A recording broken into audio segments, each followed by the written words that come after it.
Bom, boa tarde, pessoal. Temos a difícil missão de manter o pessoal acordado aqui depois do almoço, né? Então, quero primeiro agradecer a presença do Edgar, do César e do Maurício. Queria que vocês começassem apresentando um pouco a casa de vocês, né? Falando um pouco aí do que cada um faz. Bom, obrigado pelo convite, um prazer estar aqui com vocês. Para nós é uma experiência nova, está sendo bastante rica, mas é um prazer poder estar aqui também com o Edgar, com o César, com você, de bater um papo sobre o que a gente está fazendo. A Investec é uma casa antiga, eu montei a empresa em 2004, comecei primeiro como um advisor, já pensando em empresas de tecnologia da informação do mercado B2B, e ao longo dos anos nós especializamos em investir nessas companhias. E o que a gente faz é buscar companhias de tamanho médio e grande, então, para nós, 30 milhões ano de faturamento, pelo menos, até 400 milhões ano de faturamento no momento do investimento, e acelerar essas empresas, trazendo dinheiro, relacionamento, enfim, ajudando esses negócios que são muito ineficientes, né, no momento que a gente investe, a criar as suas soluções, mas explorar essas ineficiências de mercado. Nós captamos hoje, nossa base de investidores são investidores institucionais, são DIFs, a gente tem TFIs, a gente tem fundos de pensão, fundos de fundos, corporations, que já investem com a gente ao longo de diversas safras. Nós estamos indo agora para o nosso 6º fundo, já devolvemos 42% do nosso capital comprometido, né, que foi integralizado com os nossos investidores. Ainda temos 27 ativos na carteira ao longo dos anos, 9 que já foram devolvidos. Então, a gente já conseguiu completar diversos ciclos, sempre pensados aqui em tecnologia da informação e mercado B2B, mercado corporativo, e a gente vai explicar um pouquinho essa tese ao longo do tempo. Bem, boa tarde a todos, obrigado pelo convite. Roberto, Thiago também. É um prazer enorme estar aqui falando com vocês. A Sigler Gulf é apesar desse meu sotaque pernambucano, a Sigler Gulf é uma gestora americana.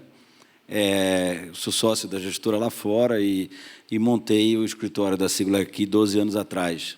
A Sigler ela tem 30 anos, tem 17 bilhões de dólares de ativos sob gestão, e dos quais 2,5 bilhões estão aqui no Brasil. Aqui no Brasil, a gente faz 3 coisas. A gente tem um Fund of Funds, eu diria que é um dos maiores Fund of Funds da região, tem 700 milhões de dólares investidos em alternativos, somente em alternativos, aqui no Brasil e na América Latina. São 33 fundos de gestores que vão desde o Private Equity tradicional até a turma de Special Sits e tecnologia também. Então, bem diversificado em termos de alternativo, que é até um dos temas que a gente vai conversar aqui um pouco, né? Então, essa é a primeira atividade. A segunda é investimento direto em empresas. Então, alguns casos ali mais conhecidos são Despegar.com, Vível, são todas empresas que a gente tem uma participação minoritária lá dentro, e tem outras mais. Óticas Carol, a gente fez lá atrás, foi controlador da Óticas Carol e vendeu para os italianos. Então, essa aqui tem 300 milhões de dólares aqui, 700 aqui, 300 aqui, e a gente tem 1,5 bilhão de dólares em ativos judiciais. E aí a gente vai entrar um pouquinho mais no detalhe do que são esses ativos judiciais, mas, assim, só antecipando, a gente é o maior provedor de liquidez no Brasil para empresas que têm ações ganhas contra o governo federal, municipal, estadual, e a gente estrutura essas operações para receber lá na frente, de uma forma sênior e tudo mais tal. A gente vai entrar no detalhe aqui do que a gente faz. Bom, boa tarde a todos, obrigado pelo convite. Falando um pouquinho da Polígono, né? A Polígono, apesar de ser uma casa nova, ela é uma JV entre Prisma Capital e BTG Pactual. Então, apesar de nova, ela traz toda a experiência dos sócios aí que atuam no mercado financeiro há décadas. Hoje, a gente é focado em crédito estruturado, tá? São 2 grandes verticais dentro desse business de crédito estruturado. A primeira, eu diria que é um crédito bilateral, né? Crédito para grandes empresas em geral, sempre trazendo um pouco essa cabeça dos sócios, né? Tanto da Prisma quanto do BTG, que são casas, especificamente a área que toca esse business no BTG, tem um pouco a cabeça de área de investimentos alternativos, né? Sempre com a filosofia de ser totalmente agnóstico com relação ao setor, com relação à estrutura, olhando muito mais a relação risco-retorno, sempre com foco em proteção de capital. E a outra grande vertical são esteiras de crédito pulverizado para grandes empresas, né, que queiram explorar o sistema, explorar crédito dentro do seu próprio ecossistema. Então, grande parte do nosso time hoje é tecnologia. Hoje a gente tem mais ou menos 4 bi, pouco mais de 4 bi de ativos sob gestão, e continuamos crescendo aí, esperamos crescer bastante ao longo do tempo. Tá? Então, apesar de ser uma casa nova, tem uma experiência grande aí dos sócios. Hoje a Prisma com 14 bi.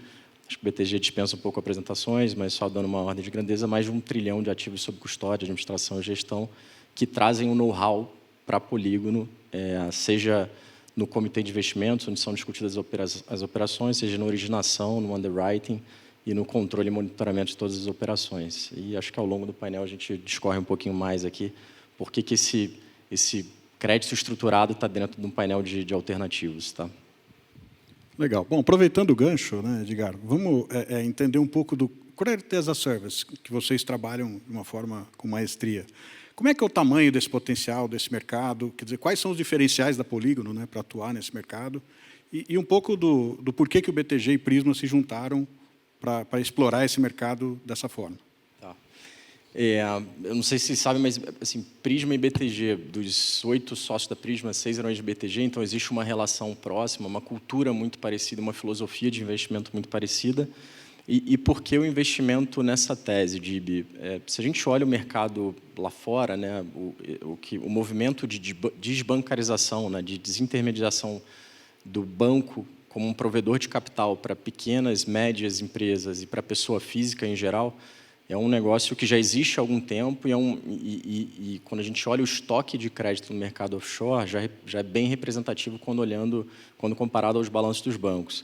Então, acho que é um movimento global, né, e a gente acredita que no Brasil não é diferente. Tá? No Brasil, isso já vem acontecendo há algum tempo, e a gente vê poucas casas ou gestores especializados nesse meio. E é curioso, né? Até teve uma entrevista interessante da Apollo, né, que começou como private equity, como uma casa de negócio, hoje crédito representa 70% ou 80% do business. Uma passagem interessante que ele fala que crédito estruturado, em geral, você não tem muita barreira de entrada. Né? Qualquer pessoa que conheça e analise um pouco o balanço de uma empresa, conheça um pouco de uma estrutura de crédito, consegue fazer crédito. Né? Só que, ao mesmo tempo, existe muita barreira de entrada porque você precisa ter um sistema, uma tecnologia, um underwriting, uma capacidade de originação tão grande que você consegue se diferenciar de outras casas que não têm esse know-how. Então, eu acho que a Polígono nasce justamente para explorar esse espaço que a gente acredita no mercado financeiro, e muito com a cabeça de ser mais um player num setor para atuar de forma colaborativa com as grandes empresas e com os grandes bancos em geral. A gente, acho que até dando um exemplo, né, a gente acabou até é uma informação pública, eu posso falar um deal interessante que a gente fez com a Vivo, né, numa operação que a Polígono atua do início, meio e fim, no desenho da esteira de crédito. Então, a Vivo oferece crédito pessoal e financiamento para compra de equipamento celular para a base de clientes dela, são uma base de mais de 40 milhões de clientes. A Polígono atua oferecendo toda a infraestrutura de crédito e o underwriting, né, para a Vivo conseguir oferecer esse serviço, esse produto para os seus clientes. Então, a gente não quer ser dono do cliente, a gente só quer ter um interesse no ativo que a Vivo gera com esse empréstimo. Então, e acho que existem N outras aplicações, N outras possibilidades da gente explorar isso ao longo do tempo. Seja, a gente hoje está com fundo, especificamente nesse exemplo, com fundo de quase meio bi, uma alocação de uma cota sênior agora de 250 milhões, que vai ser feito via os nossos fundos da Polígono. Então, olhando o mercado para frente, acho que, como eu falei, né, não existe barreiras, mas existem também muitas barreiras, e acho que a Polígono entra justamente para se diferenciar nesse mercado com todo o respaldo dos sócios, né, seja na capacidade de originação, de underwriting, seja na capacidade de infraestrutura tecnológica para fornecer todo o ferramental de crédito para grandes empresas e grandes parceiros, sempre olhando mais a cabeça de B2B2C, para os nossos parceiros. Tá? Então, acho que é um pouco isso. Legal. E o que são os principais riscos que você identifica nesse tipo de deal que você faz? Falando um pouco assim, quando a gente olha mais o crédito direto, né, eu acho que o risco, e aí já pegando um gancho um pouco sobre alternativos, né, em geral todo mundo tem a percepção que alternativo ele toma muito risco, né, então tem um pouco dessa, por ter retorno mais alto, existe por óbvio algum componente de risco, mas em geral são operações mais complexas, que elas só são mais complexas, elas só dão mais trabalho para a gente estruturar, aí seja crédito, seja precatório, seja equity. Então, quando você tem um time que tem uma multidisciplinariedade, uma abordagem multidisciplinar, você consegue mitigar muito bem você consegue resolver parte dessa complexidade via uma estruturação, via alguma proteção, seja numa cota sênior, numa mezanino, algum colateral, alguma garantia diferente, e gerar esse retorno, esse alfa, que é o que a gente se propõe a fazer aqui no investimento alternativo. E olhando um pouco mais pela essa esteira, eu acho que o grande diferencial é um pouco o know-how que a gente traz dos sócios, né? O BTG é uma instituição bancária, é uma instituição financeira que tem todo o histórico de banco, sabe dar crédito, tem toda a infraestrutura para isso. A diferença é que a gente é uma gestora muito menor, muito mais ágil para conseguir desenvolver e montar estruturas que sejam ágeis, eficientes e com acesso a capital para os nossos grandes parceiros. Acho que isso é uma grande diferença da Polígono quando a gente olha, eventualmente, fintechs ou coisas do gênero que são mais tech-fin do que fintech, né? Então, a gente não é uma fintech, nem se propõe a ser, mas a gente quer prover a infraestrutura necessária para os nossos parceiros com muita disciplina na alocação de capital. Muito bom, obrigado, Edgar. Maurício, indo um pouco para o mercado de private equity, né? Que aqui no Brasil ainda é um mercado bastante incipiente, mas lá fora já é algo muito mais explorado. O que você pode dizer aí em relação a esse mercado e as alternativas que a gente tem? Eu acho que ligando com o nosso cenário Brasil, né, e pensando um pouco também no público, o mercado do private equity ele se desenvolveu ao longo dos anos no mundo de uma maneira muito eficiente, na verdade, né? Então, o principal mercado é os Estados Unidos de longe, mas hoje é uma classe de ativo já muito consolidada e que já tem uma história de execução também muito permanente.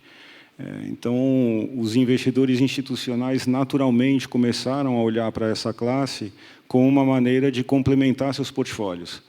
Não para virar uma coisa, né, uma participação muito relevante, mas para participar, sim, com 5, 10, 15, às vezes até 20% de seus portfólios, pensando sempre nessa geração de longo prazo, no valor de longo prazo e arbitrando ineficiências. Eu acho que o negócio do private equity que é interessante, a maneira como a gente enxerga, é que ele busca arbitrar ineficiências de mercado de uma maneira permanente ou de uma maneira muito recorrente. Então, a indústria também, né, se desenvolveu de duas maneiras. Tem private equities muito generalistas, que operam em vários setores da economia, que podem investir em vários negócios, diversos setores, ou private equities muito eficientes e muito definidos, né, que trabalham praticamente em setores muito específicos. Nos Estados Unidos isso aconteceu, no Brasil isso acontece um pouco menos por conta do tamanho desses mercados e as casas, enfim, por qualquer decisão estratégica, acabam partindo para multimercados. No nosso caso, eu vou falar um pouquinho sobre a gente acabou se especializando em tech B2B.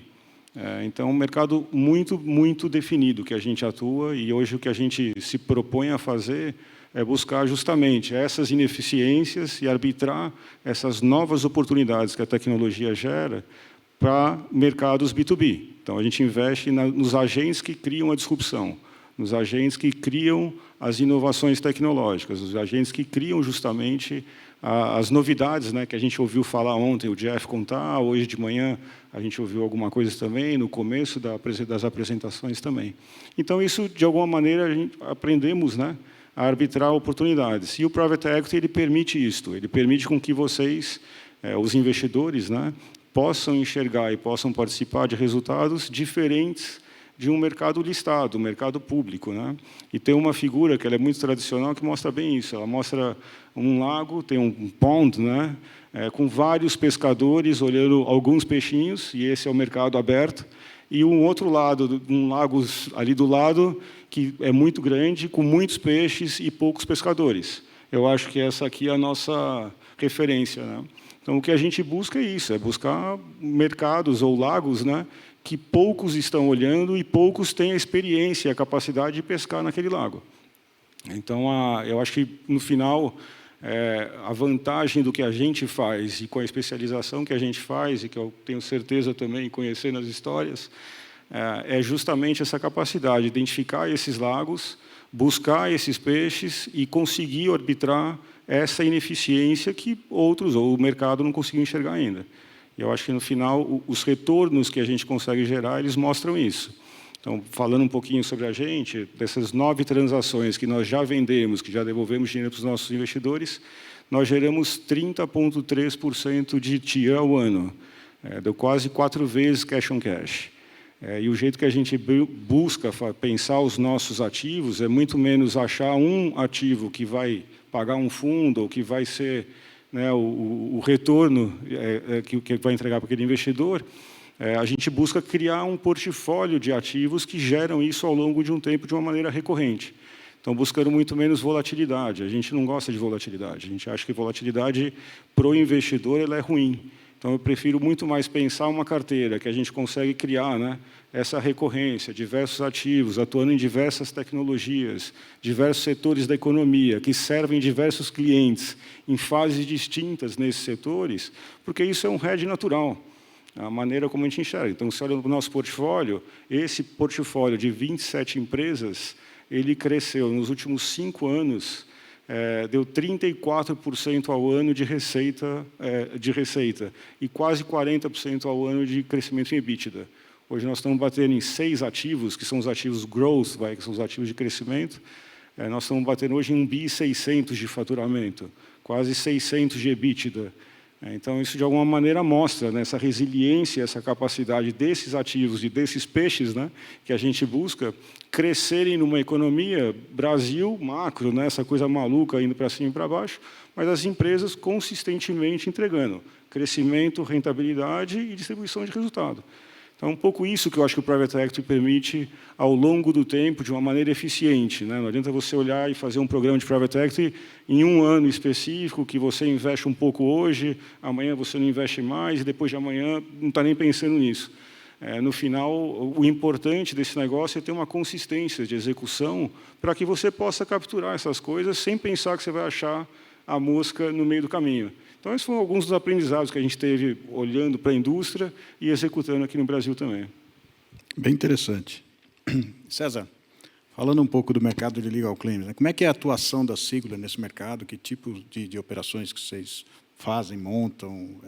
Fala um pouco aí desse...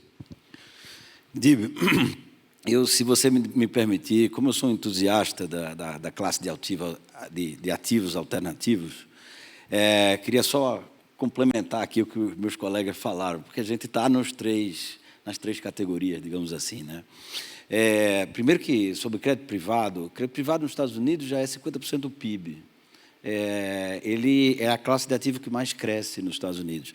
Ele cresce por série de motivos, entre eles a liberdade de regulamentação que os fundos têm, que os bancos não têm, a criatividade, e entre outras coisas, né? A necessidade também e tal. Então, acho que o Brasil, crédito privado, é menos de 10% do estoque de crédito total. Então, o potencial de crescimento de crédito privado do Brasil é de 10 vezes. A gente fez um estudo recentemente para a BVCAP e, por consequência, o governo. O investidor estrangeiro participa de 2% do crédito total do Brasil.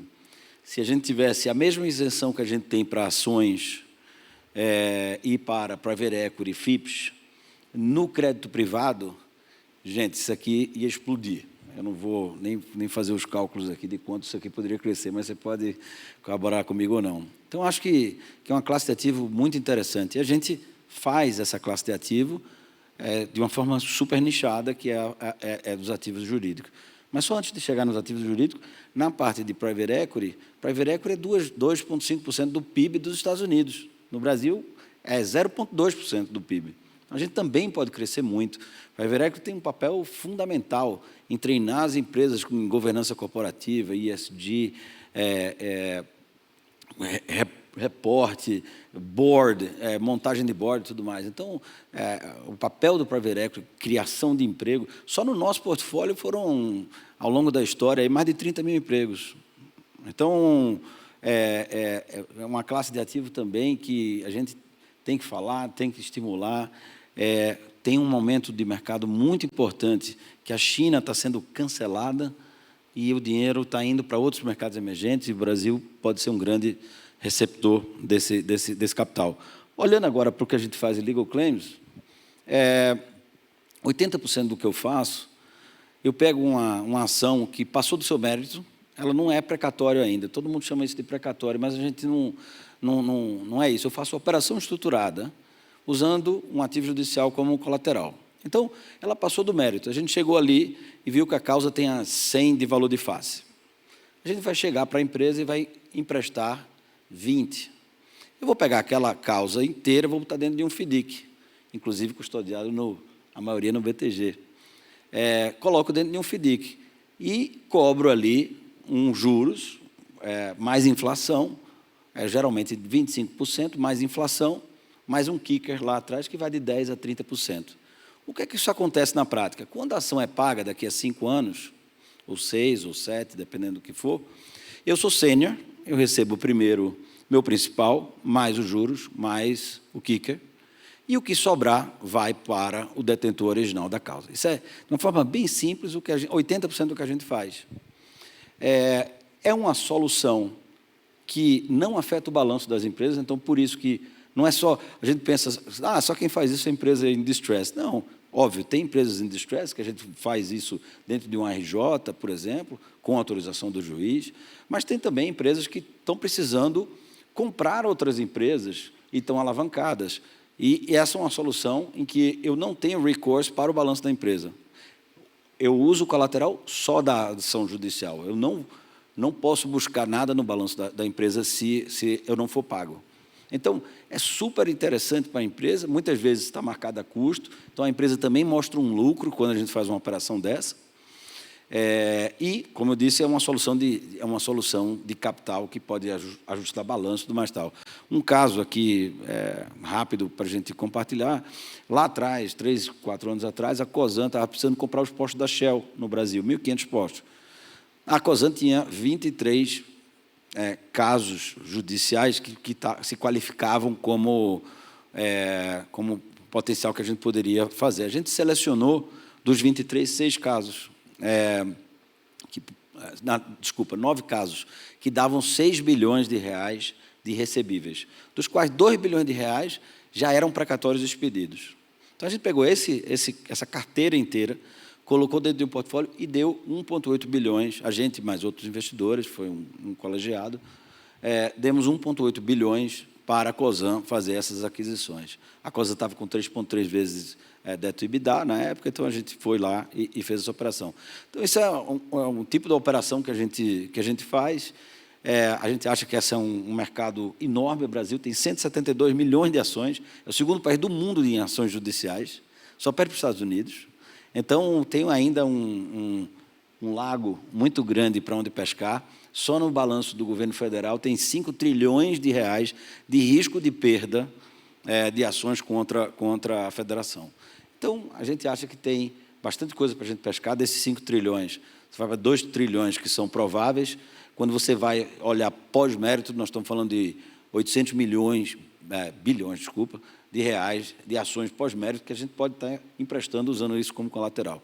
Então, a gente acabou virando líder nisso daí, muito porque meu passivo é todo lá de fora, eu tenho um fundo soberano, endowments, fundos de pensão e grandes famílias, são mais de 1.000 investidores, e essa turma acha essa estrutura super interessante. A gente vem crescendo o passivo aqui, e estamos captando um fundo que já está com 80% captado, e a gente está agora dando uma chance para os brasileiros entrarem também. Legal. Bom, a gente falando aqui de investimentos alternativos, a gente está mostrando aqui 3 opções de investimento, 3 alternativas, né? Mas a gente sabe que tem muito mais. Mas pensando num portfólio de investimentos alternativos, né? Como é que a gente consegue casar essas estratégias? Como é que é possível gerir isso, inclusive com o cenário de volatilidade que a gente tem nesse dia a dia? Vou começar aí pelo Edgar. Pergunta difícil, né? Mas assim, a nossa filosofia de investimento, e eu acho que deve ser muito parecida com o time que está aqui, a única certeza que a gente tem é que o Brasil vai ter uma crise a cada 2 anos, seja ela política, seja ela macro, micro. Então, toda vez que a gente olha um crédito estruturado, um crédito privado, uma tese específica para dar o crédito numa esteira, como eu estava comentando, o que a gente tenta entender é ganhar dinheiro, né, gerar retorno, independentemente do cenário macro que a gente vive, o cenário político, porque a gente sabe que o Brasil vai ser sempre o Brasil, em última instância. Então, sempre olhando, a gente é totalmente agnóstico com relação ao setor, né, e acho que, pegando um gancho do que o César está falando, é muito na estrutura que você monta a sua operação. Você pode até comprar o precatório direto, etc., mas você está tomando um risco que talvez o retorno não faça sentido. Então, é sempre olhando uma relação muito risco-retorno, né, tentando entrar num LTV super baixo, né, eventualmente até abrindo mão um pouco de retorno para proteger o seu capital, proteger o seu principal em alguma operação um pouco mais estruturada. E aí, voltando para um ponto que eu tinha comentado, né, o investimentos alternativos, ele é mais complexo, ele dá mais trabalho. Acho que o César e o Maurício podem concordar aqui que cada operação dessa deve ter gastado algumas semanas aqui, deve ter perdido alguns fios de cabelo para conseguir botar de pé, porque geralmente são várias pontas envolvidas, né, na transação, mas, em geral, são operações que dão mais trabalho, mas não necessariamente trazem mais risco. E, respondendo pragmaticamente a sua pergunta, Dib, é tentar montar estruturas que funcionem independentemente do cenário macro e vivendo no Brasil, sendo investidor no Brasil, acho que essa é um pouco da premissa básica para você acreditar, perseguir um sucesso de longo prazo. E tentando um pouco diversificar, né? A gente, de novo, chega alguma operação de algum setor específico, às vezes você tem vontade de dizer não, né? Porque é um setor, a gente fez até uma operação que a gente fez recentemente no setor aéreo. Fala, você vai dar dinheiro para a empresa aérea? E você fala, cara, não, né? A primeira sua reação é não.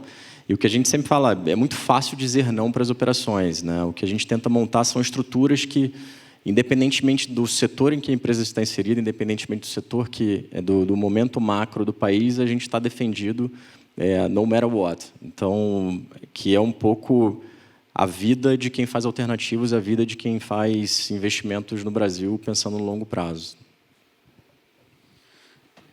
Se eu puder complementar, eu diria o seguinte: um portfólio, uma construção de portfólio, vai depender muito da sua necessidade de caixa, né? Então, a Private Equity teve um nome ruim, digamos assim, porque teve muito pouco DPI ou devolução de dinheiro durante algum tempo, né? Nós tivemos crises, as janelas de saída estavam difíceis, tudo mais tal. Mas, quando você olha o portfólio de fundos de pensão americanos mais ousados, ou endowments, principalmente, e aí Yale foi o primeiro a fazer isso, depois foi seguido por Harvard Management Company e outros mais, você vai ver que a participação de alternativos chega a 40% do portfólio deles. Por quê? Porque são endowments de longo prazo. Então, essa é uma classe de ativo que de 10% a 40% deveria ser muito bem pensado, deveria fazer parte de quase todos os portfólios de pessoas qualificadas naturalmente que possam fazê-la de acordo com a lei. Mas, aí, olhando também dentro da área de alternativos, você tem diferentes perfis de fluxo de caixa. Então, muitas vezes um fundo de crédito ele já começa a devolver muito rápido. A gente também devolve, em média, a gente tem devolvido 100% do capital em 2 a 3 anos, que é muito diferente de Private Equity. Private Equity é mais para 5, 6 anos. Mas a gente também tem um portfólio de Private Equity. Então, voltando aqui sobre o portfólio, de 10% a 40%, dependendo da sua agressividade, naturalmente, e dentro do portfólio de alternativos, uma diversificação de estratégias, tecnologia, Private Equity longo prazo, crédito estruturado, crédito específico do tipo esse que a gente tem de precatório, é o que pode fazer sentido, e aí cada um tem que ver o perfil que mais gosta, né? Eu digo que internamente a gente gosta muito desse ativo judicial, é onde a gente tem mais dinheiro de sócios, mais dinheiro de funcionário na Sigler no mundo, é nessa classe de ativo. Então, a gente realmente é um entusiasta da classe. Eu acho que eu concordo 100% com o que vocês dois falaram. Eu complementaria, talvez, com a montagem desse portfólio, né? Não é que você parte com 40% ou 10% no dia 1, você vai fazer isso ao longo de um determinado número de anos, né? Então, você vai alocando os recursos, pelo menos a teoria, né, mostra que você alocar isto ao longo de um determinado período, ele gera mais retorno e transforma um programa em autossustentável também, né? Então, tem as duas questões, né? Você reduz o risco, reduz volatilidade e, ao mesmo tempo, em algum momento, o programa fica autossustentável e ele vai se reciclando, né? O dinheiro que as primeiras safras estão devolvendo começam a alimentar as safras subsequentes e assim por diante. Então, acho que, só complementando aqui, né? E no nosso caso, falando também só de private equity, em tecnologia, o que a gente procura fazer na composição dos nossos portfólios é buscar ativos que, de uma maneira bem direta, trabalhem em mais de um setor da economia, para criar esse hedge natural, né? Então, você olha para o nosso portfólio, ele tem hoje SaaS para recursos humanos, por exemplo, né? Então, recursos humanos, absolutamente todos os setores da economia precisam. Então, hoje são 20 mil clientes de todos os setores que você pode imaginar, 1.800.000 vidas que usam as nossas soluções, né, dia a dia e operação. E se ela para de pagar, automaticamente parou de usar aquilo lá. Então, é o tipo de proteção natural que a gente consegue criar, né? Cloud computing, que a gente estava falando mais cedo hoje, tem dentro da carteira, porque todas as empresas precisam disso para criar as suas inovações. Então, são questões nessa linha que a gente fica estudando, analisando e avaliando, e, de alguma maneira, implementa ao longo de um determinado período de anos, também para minimizar, né, o risco de não concentrar num determinado ano que está muito caro o ativo. Então, investe, vai investir um pouquinho depois, e assim sucessivamente.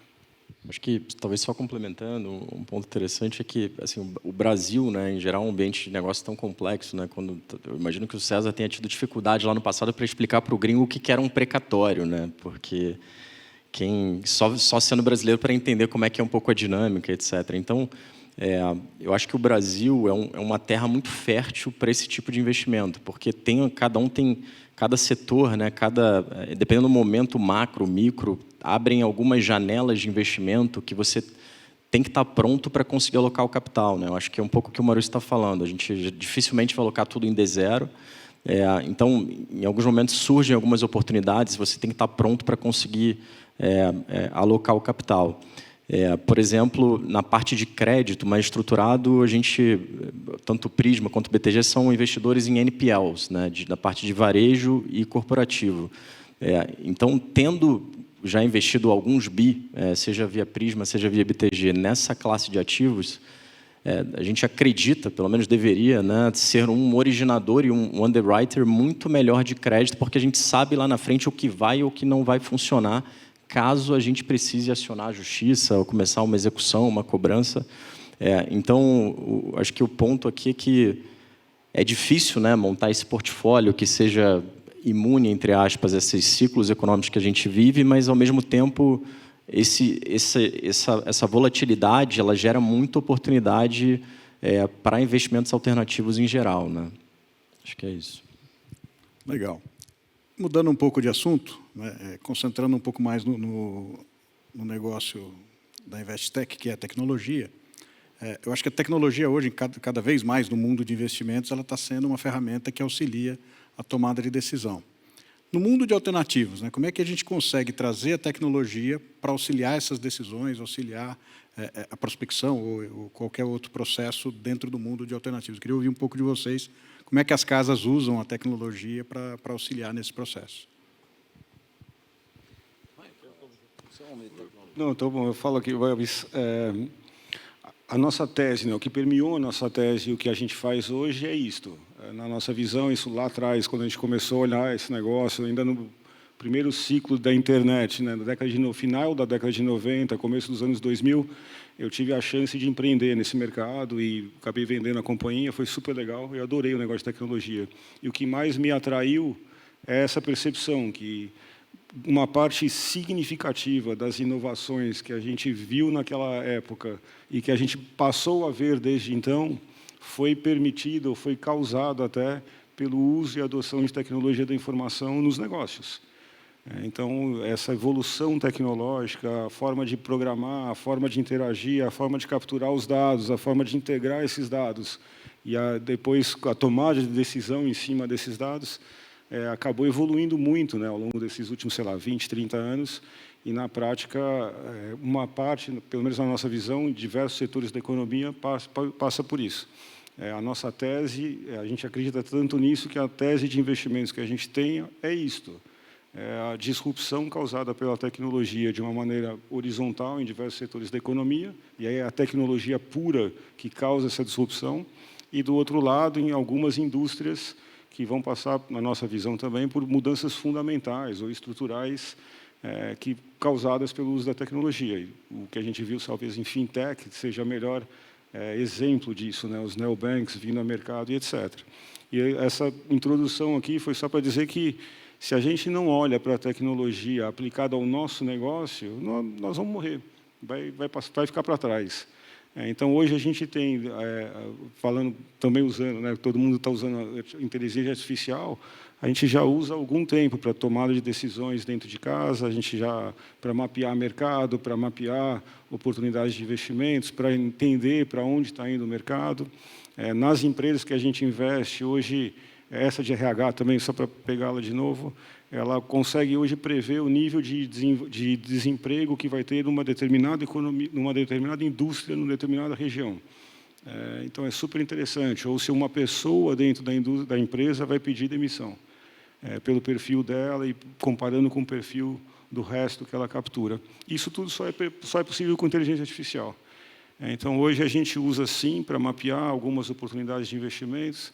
A gente tem alguns processos de automação para buscar as informações das companhias, para poder ter os dados e, então, tomar decisão sobre essas informações. Então, diversos usos, né, maior ou menor grau, para automatizar o processo. Então, o processo de decisão, o processo de integração, a conversa que a gente tem com as nossas investidas, hoje ela é muito mais ativa do que era alguns anos atrás, porque isso permitiu, né, tanto acessar os sistemas dessas companhias automaticamente, mas também poder interagir com as pessoas e poder, eventualmente, tomar as decisões junto com as pessoas.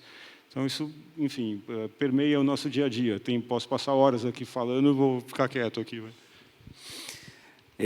Queria dividir em 3 etapas aqui essa resposta. A primeira, aqui eu concordo 100% aqui com o Maurício.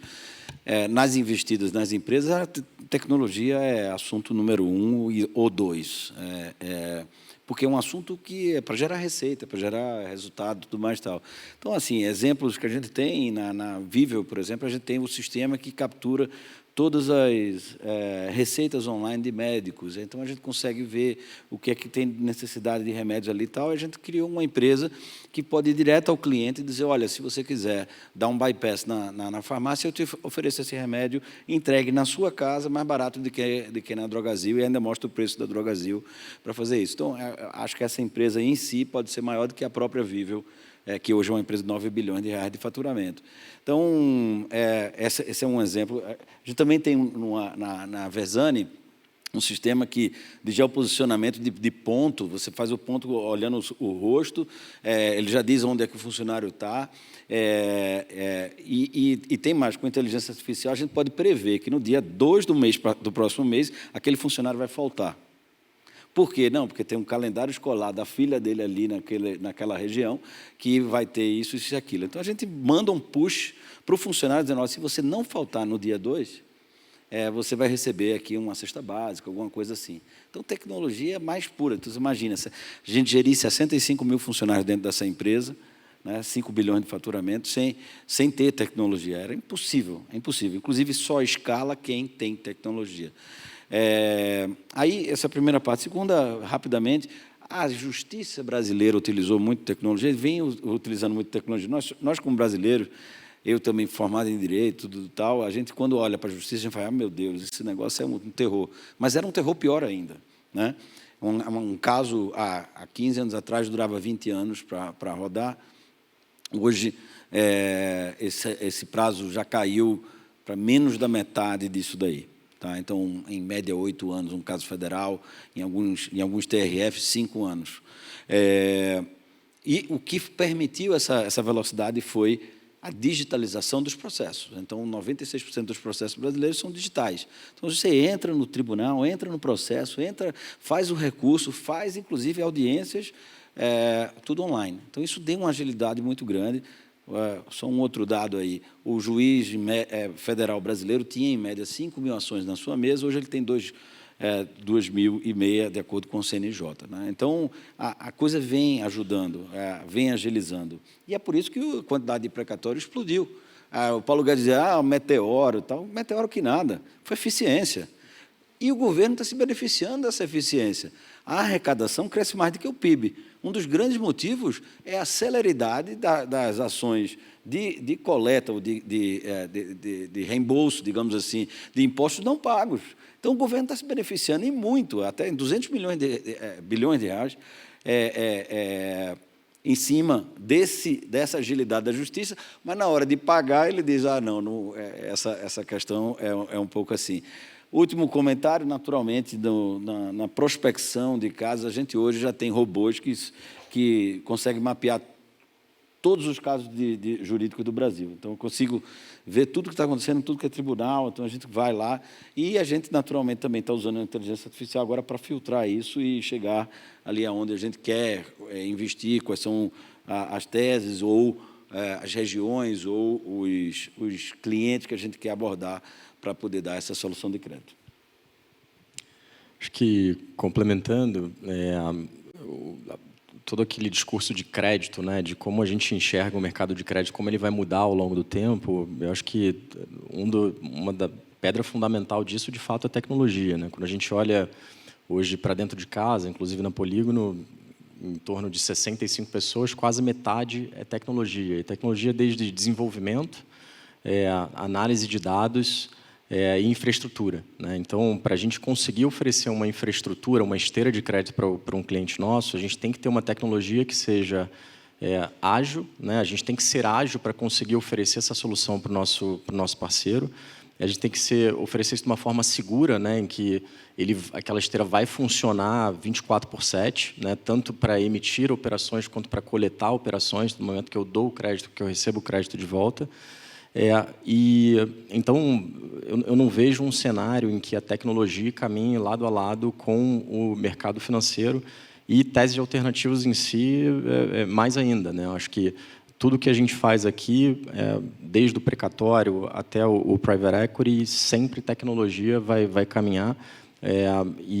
Então, acho que, olhando mais o crédito privado, o crédito estruturado, isso não é diferente. Né? Então, hoje, quase como eu falei, quase metade do nosso time é tecnologia, para conseguir justamente oferecer toda a infraestrutura, e não só infraestrutura. Né? Hoje, dentro da Polígono, a gente processa, os nossos fundos compram mais de 2 milhões de títulos por mês. Então, a cada mês são mais de 2 milhões de operações que a gente tem que entender qual é o ativo, precificar qual é o ativo, saber se ele está bem precificado, saber se ele atende o critério de elegibilidade que foi definido junto com o nosso parceiro, para saber se a gente encartera esse ativo ou não. Então, a cada mês, 2 milhões, então o estoque vai crescendo ao longo do tempo, e eu boto para dentro quando eu compro esse ativo, ele é só o início da vida, do ciclo dele dentro do fundo. Né? Tem toda a parte de cobrança, de gestão, de marcação desses ativos que também é super importante. Então, voltando, talvez, o que é um diferencial, e acho que a tecnologia aqui é diferencial seja para crédito privado, seja para tese de legal claim, seja para private equity, acho que são coisas que certamente já estão mudando o mercado, e acho que vão continuar influenciando muito no sucesso aqui nos investimentos. O dia que você quiser abrir isso daí, um spin-off, montar uma empresa só de tecnologia, a gente investe nisso, com certeza. Combinado. Boa, fechando o deal aqui já. Bom, a gente tem ainda alguns minutos, acho que dá para a gente passar agora para as perguntas da plateia. A primeira que a gente tem aqui para o César: como é que ficou o mercado de precatório depois do meteoro do Guedes? Não, vamos lá.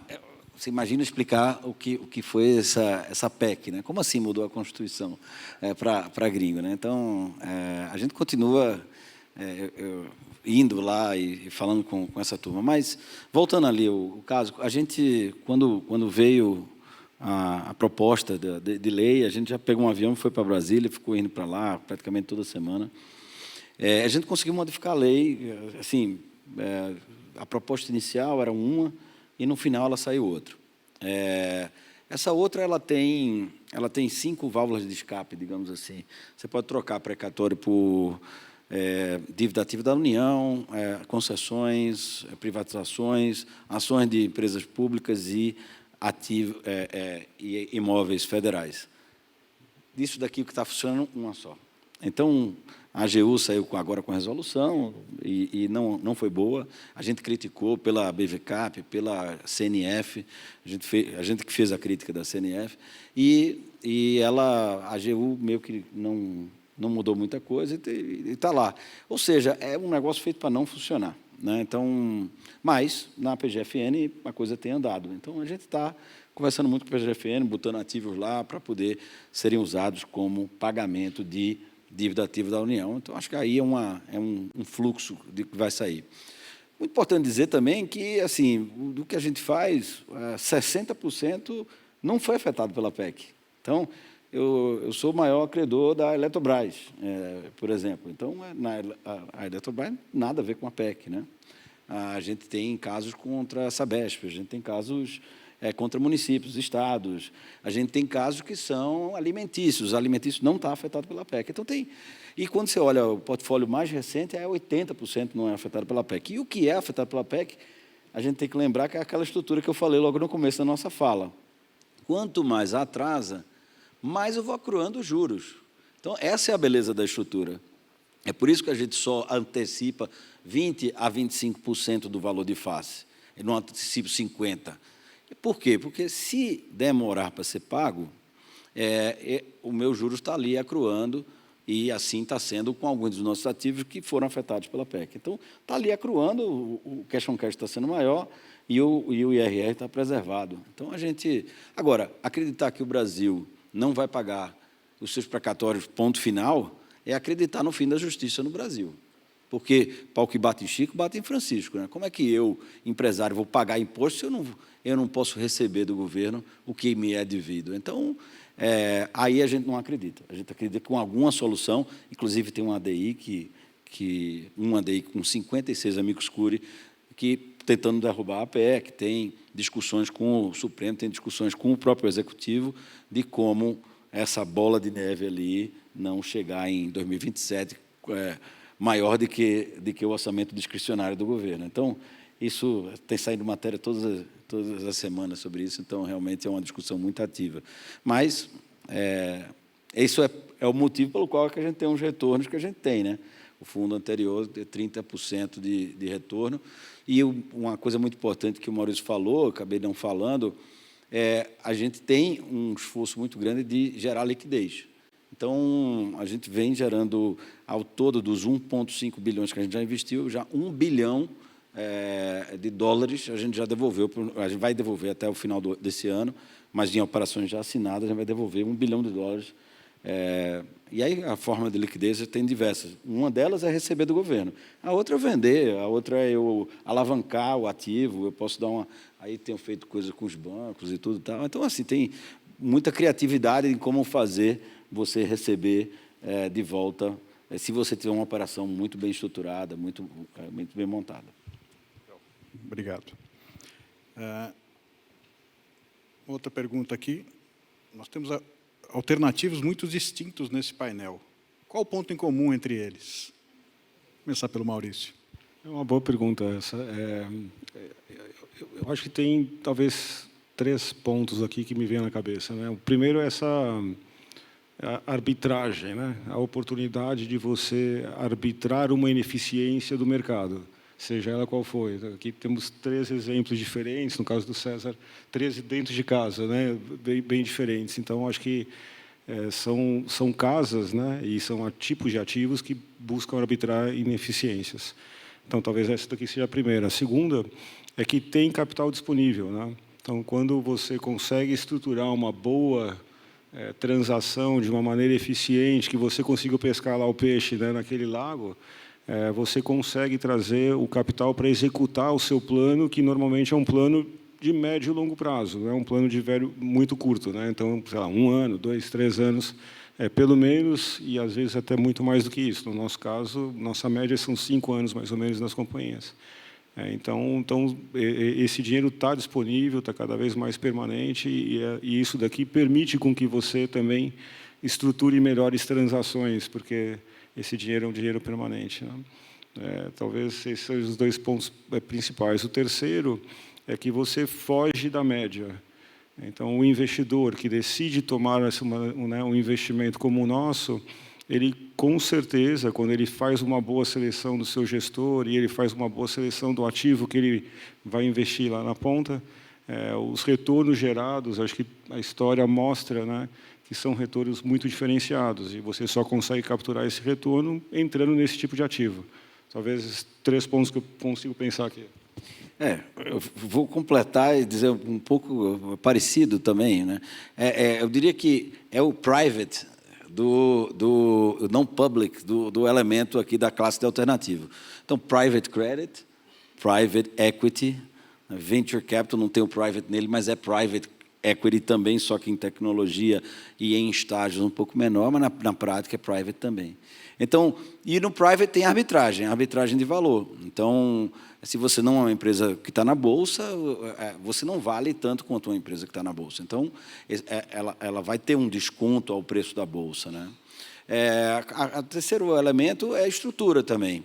Então, a gente não é como comprar uma empresa na Bolsa. Você entra com estruturas. Então, a gente já entrou na Despegar.com, por exemplo, foi uma estrutura de crédito, mas crédito conversível em equity, 11% da empresa. Mas a gente tem um crédito lá que rende 10% em dólar e tem penny warrants de 11% da empresa. Então, são os dois combinados. Então, eu tenho upside de equity e downside de crédito, né? E por que isso foi possível?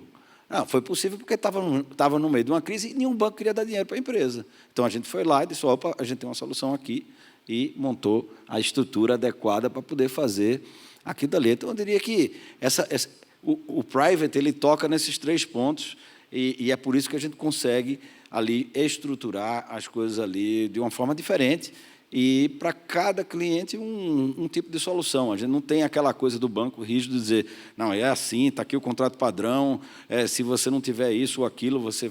Não, a gente faz assim, o que é que você precisa? O que é que você tem de colateral? O que é que você tem de perspectiva? Como é que está o seu fluxo de caixa? E assim por diante. E aí a gente bola alguma coisa que vai satisfazer aquela necessidade e satisfazer do nosso lado o nosso retorno e risco que a gente precisa. Eu acho que é difícil falar depois vocês falarem, mas, enfim, acho que é um pouco isso mesmo, é ter um pouco, como o César falou, né, é entender um pouco a necessidade do cliente, seja ele alguém esteja buscando equity, ou seja alguém buscando crédito, ou alguém buscando alguma estrutura, você ter o know-how, né, ter